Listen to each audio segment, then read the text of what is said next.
પાલનપુરથી 15 કિલોમીટરના અંતરે આવેલા બાદરપુર ગામે હર હર ગંગેશ્વર મહાદેવનું અતિ પૌરાણિક મંદિર આવેલું છે।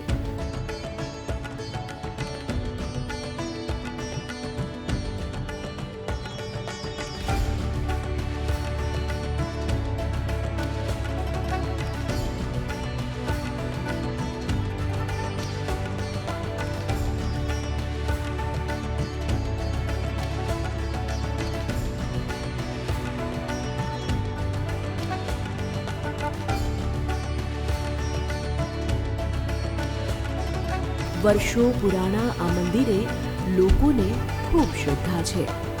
આ મંદિરની એક વિશેષતા છે કે અહીં સ્વયંભૂ 2 શિવલિંગ પ્રગટ થયેલા છે અને વર્ષોથી આ બંને શિવલિંગની પૂજા થાય છે।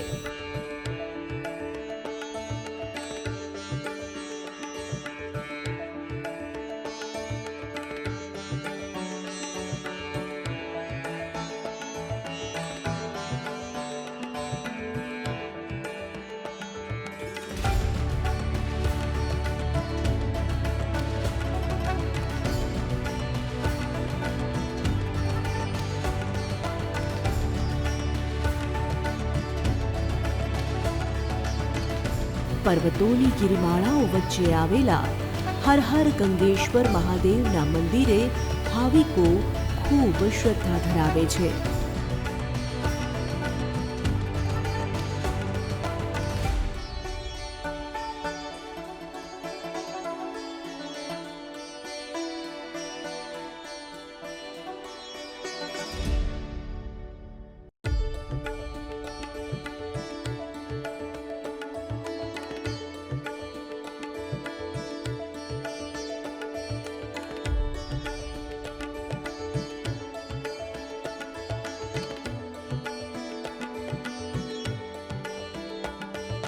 શિવાલયમાં 2 શિવલિંગ છે અત્યારે, જે રામેશ્વરમ પછી સેકન્ડ નંબર અહીંયા જે 2 શિવાલયો આવેલા છે। અહીંયા પબ્લિકનો આસ્થાનું મોટું કેન્દ્ર છે। માણસો દૂર દૂરથી અહીંયા દર્શન માટે આવે છે, ગોળનો પ્રસાદ કરે છે। બીજું કે અહીંયા લગ્ન પ્રસંગ માટેનું બહુ વ્યવસ્થા છે। કોઈ બી પાર્ટી પણ થાય એ રીતનું અહીં સમૂહ લગ્ન માટે છે કે કોઈ મિટિંગ કરવી હોય યા કોઈ જાહેર પ્રસંગનું આયોજન કરવું થઈ શકે એવી જગ્યા છે વિશાળ, અને માણસોનો બહુ ધસારો બી છે। અહીંયા માણસો બહુ દૂરથી દર્શન માટે આવે છે। એક આસ્થાનું કેન્દ્ર અહીંયા સ્વયંભૂ ત્રિશૂળનું છે। અહીંયા શિવનું અંદર વરસાદની સિઝનમાં એની જાતે જ પાણીથી શિવ ત્રિશૂળનું આકાર લઈને દર્શન માટે જોવાલાયક છે અહીંયા ગુફામાં, અને વર્ષો જૂનો એમ કે 500 વર્ષ જૂનો આનો ઇતિહાસ છે। બાદરપુરાના ગ્રામજનો લગ્ન પ્રસંગ હોય કે કોઈ ધાર્મિક પ્રસંગ હોય ત્યારે પહેલી કંકોત્રી મહાદેવના મંદિરે ચઢાવે છે અને દરેક પ્રસંગ હર હર ગંગેશ્વર મહાદેવના આશીર્વાદથી સુખરૂપ પાર પડે છે।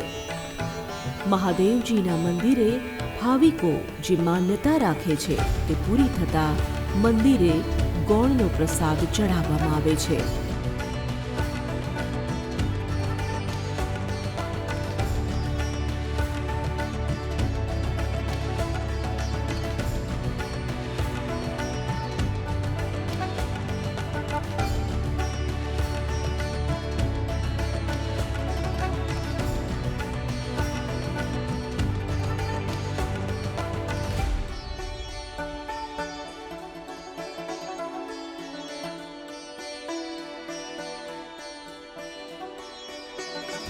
દેવેન્દ્ર કીધું કંકોત્રી અમારી જે લગ્ન પ્રસંગ કોઈ બી ના કરે, દરેક સમાજને કરવો હોય તો પહેલી કંકોત્રી અમારે મહાદેવ અને અમારે ભૂતેડી ગામમાં એક માતાજીનું પણ મંદિર પણ રળિયામણું છે, એ પણ પુરાણું છે। ત્યાં અહીંયા અમારે 2 જગ્યાએ અને હનુમાન દાદાએ બધા લગ્નની કંકોત્રી પહેલી અમને અર્પણ કરીને પછી સમાજમાં કે આપણા સગાવાલાને અપાઈ શકાય છે। સ્વયંભૂ 2 શિવલિંગ છે ભગવાનના, ને બહારથી લોકો બહુ આસ્થા ધરાવે છે। લોકો માનતા માને છે અને માનતા સ્વરૂપે ગોળની પ્રસાદ ભગવાનને ચડાવે છે। બહુ રમણીય સ્થળ છે। બાદરપુરા ગામે આવેલા આ અતિ પૌરાણિક મંદિરમાં 2 શિવલિંગ આવેલા છે। સ્થાનિક લોકોના કહેવા પ્રમાણે તામિલનાડુના મંદિરમાં 2 શિવલિંગ છે અને ત્યારબાદ બાદરપુરા ગામે આવેલા હર હર ગંગેશ્વર મહાદેવ મંદિરે સ્વયંભૂ 2 શિવલિંગ છે.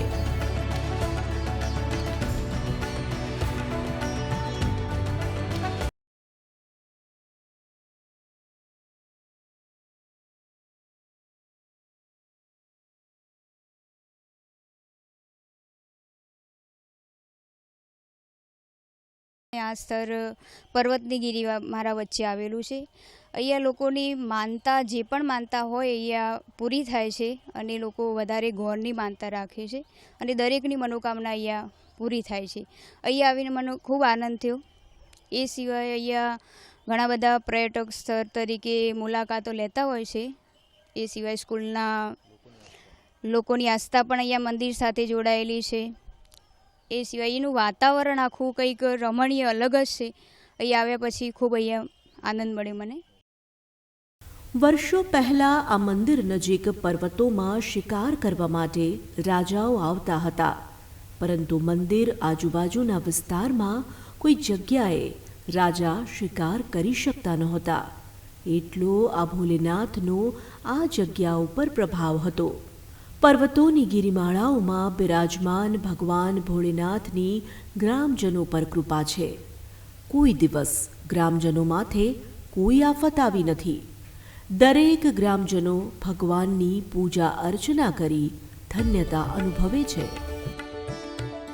અહીંયા નજીકના અંદર એક રણિયામણું સ્થળ છે અને વર્ષો પછી વડીલોનું એવું પણ કહેવું છે કે અહીંયા પહેલાં નવાબ સાહેબ પણ અહીંયા શિકાર માટે આવતા હતા.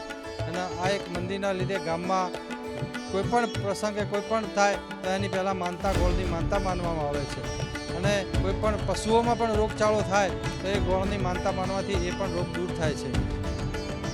હર હર ગંગેશ્વર મહાદેવના મંદિરે દર્શન કરવા માટે મોટી સંખ્યામાં ભક્તો આવતા હોય છે. શ્રાવણ માસમાં આ મંદિરે ભક્તોની ભારે ભીડ હોય છે. પર્વતોની ગિરિમાળાઓમાં આવેલા આ મંદિરે અનેક લોકો દર્શન કરવા માટે આવે છે અને પર્યટકો પર્વતો ઉપર ટ્રેકિંગ પણ કરે છે. ભાવિકો દર્શન કરવા આવે છે. સાથે સાથે આ જગ્યા પર્યટક સ્થળ જેવી જ છે, એટલે ભક્તિ બાદ સુંદર કુદરતી વાતાવરણમાં પરિવાર સાથે આનંદની મોજ માણે છે.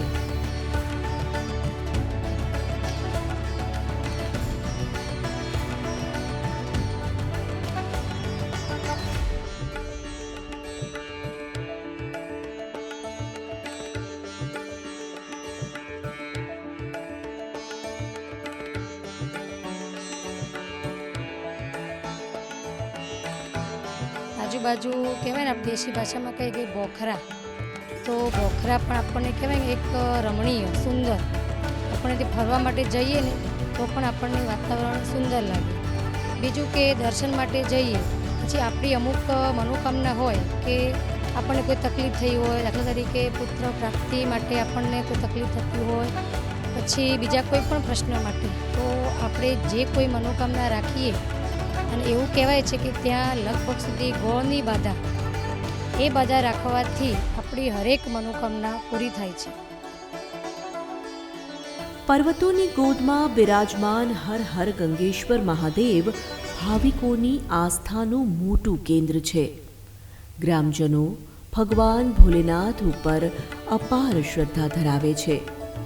દૂર દૂરથી અનેક ભક્તો દર્શન માટે આવે છે. નિસંતાન દંપતી મહાદેવના શરણે આવી માનતા રાખે છે અને ભગવાન હર હર ગંગેશ્વર મહાદેવ દરેક લોકોની મનોકામના પૂર્ણ કરે છે. એક લોકવાયકા પ્રમાણે આ સ્થળ પર અનેક ઋષિમુનિઓએ તપશ્ચર્યા કરી છે. પાંડવો પણ તેમના અજ્ઞાતવાસ સમયે આ સ્થળ પર રોકાયેલા અને કુંતા માતા મંદિરની બાજુમાં આવેલી પથ્થરની ગાદી છે ત્યાં આરામ કરતા. પર્વતના એક પથ્થર પર ભીમના પગનું પણ નિશાન આવેલું છે. એવું અમારા વડવાઓ કહેતા કે અહીંયા એક પર્વતમાં અંદર ભોયરું આવેલું છે. આ ભોયરું આ બાજુ મુકેશ્વર, વડગામ તાલુકાના મુકેશ્વર નીકળે છે, આ બાજુ રાજસ્થાનના મંડાર નીકળે છે. અજ્ઞાતવાસ દરમિયાન જે પાંડવો અહીંયા રોકાયેલા બહુ પ્રાચીન પાંડવો વખતનું અહીંયા આ મંદિર છે. આજુબાજુના પંથકમાં પણ મહાદેવ પ્રત્યે ખૂબ જ શ્રદ્ધા છે. જે કોઈને નાની મોટી કંઈ તકલીફ હોય, કાનમાં રસી આવતી હોય, કોઈને મસ્ત થયો હોય, આ પ્રકારની ઘણી બધી બીમારી હોય તો ભગવાન ભોળાનાથને યાદ કરી ને એમનો સવાશેર ગુણો માને છે તો એનું એમાંથી રોગમાંથી મુક્તિ મળે છે. અહીંયા આજુબાજુના રમણીય સ્થળ છે પાછું, એટલે દર શનિ રવિ હોય તો ઘણા લોકો પર્યટકો અહીંયા ઉપર પર્વત ઉપર એના દર્શન માટે આવતા હોય છે. બાદરપુરા ગામે આવેલા આ હર હર ગંગેશ્વર મહાદેવના મંદિરે અનેક ધાર્મિક પ્રસંગોની હર્ષોલ્લાસ સાથે ઉજવણી કરવામાં આવે છે. શ્રાવણ માસમાં અવિરત બિલીપત્ર ચઢાવવા માટે લોકોની ભારે ભીડ જામે છે. પર્વતોની ગિરિમાળાઓમાં આવેલા આ મંદિરે વિશાળ જગ્યા હોવાથી અનેક લોકો અહીંયા પોતાના પ્રસંગો પણ ઉજવે છે અને ગામ બહારના લોકો હર હર ગંગેશ્વર મહાદેવ ઉપર ખૂબ જ શ્રદ્ધા ધરાવે છે. એટલે કોઈ પણ શુભ કાર્ય કરતા પહેલા મંદિરે આવીને મહાદેવજીના અચૂક દર્શન કરે છે.